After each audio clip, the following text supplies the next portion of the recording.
नमस्कार साथियों, जैसा कि आप लोगों के लिए यूपी बोर्ड के लिए शॉर्ट इंपॉर्टेंट क्वेश्चंस कराए जा रहे हैं, तो आपके इस chapter number second lost spring के कुछ 5 या 4 इंपॉर्टेंट क्वेश्चंस का अध्ययन करेंगे।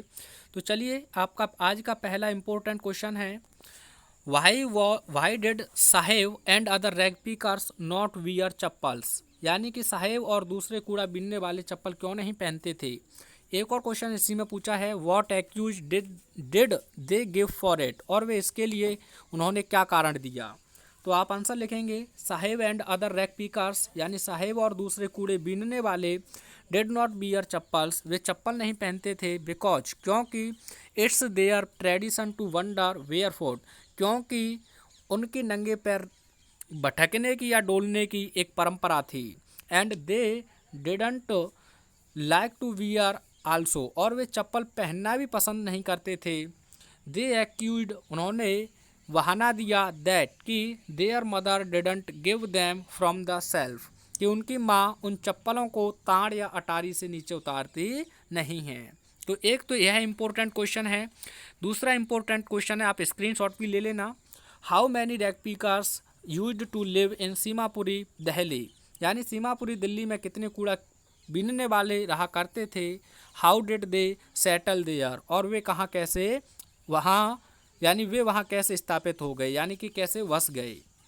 तो आप लिखेंगे इन सीमापुरी दिल्ली, यानी कि सीमापुरी दिल्ली में more than 10,000 rag pickers use to live, यानी कि 10,000 से भी अधिक कूड़ा करकट बीनने वाले रहते थे।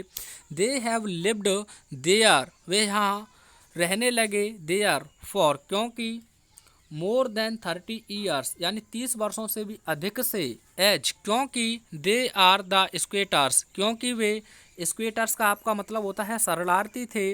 हु कैम फ्रॉम बांग्लादेश, जो बांग्लादेश से आए थे, इन 1971, यानी 1971 में। तो यह एक आपका इम्पोर्टेंट क्वेश्चन था। उसके बाद अगला इम्पोर्टेंट क्वेश्चन आप लोगों के लिए है क्वेश्चन नंबर आपका छठवां क्वेश्चन है, और यह बोर्ड एग्जाम में भी पूछा गया था। हु वॉज मुकेश, मुकेश कौन था। वेयर डिड ही बिलोंग, और वह कहाँ से संबंधित था। And what was his ambition, और उसकी महत्वाकांक्षा थी क्या थी। तो 3 क्वेश्चन है इसमें। पहले का आंसर लिखेंगे, Mukesh was a young boy, Mukesh एक छोटा लड़का था, या belonging to the bangle making family from Firozabad, और वह फिरोजाबाद में चूड़ी बनाने वाले परिवार से संबंधित था। His ambition was different from his family, यानी उसकी जो महत्वाकांक्षा थी वह उसके परिवार और गांव वालों से बिल्कुल भिन्न थी। As he wanted to become a motor mechanic, क्योंकि वह एक मोटर मैकेनिक बनना चाहता था।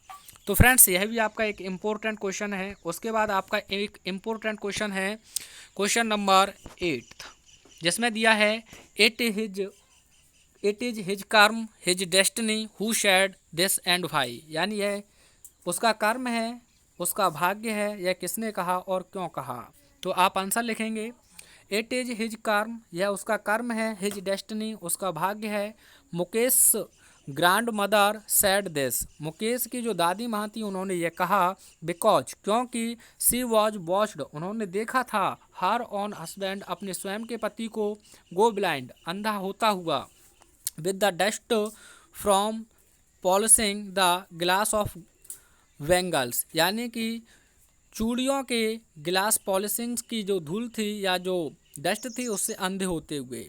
सी सैड, उसने कहा, दैट कि अ गॉड, एक भगवान, गिवन लीनेज, क्या बदल सकता है, यानी लीनेज मान होता है परंपरा को, कैन नेवर बी ब्रोकन, कभी नहीं तोड़ पाएगा, यानी कि भगवान उनकी परंपरा को कभी नहीं तोड़ पाएगा। एक अगला इंपॉर्टेंट क्वेश्चन है इसमें आपका क्वेश्चन नंबर 10, कि why should the bangle makers not organise themselves into a cooperative, यानी कि जो चूड़ी बनाने वाले हैं वे एक सहकारी समूह क्यों नहीं ऑर्गेनाइज कर लेते हैं।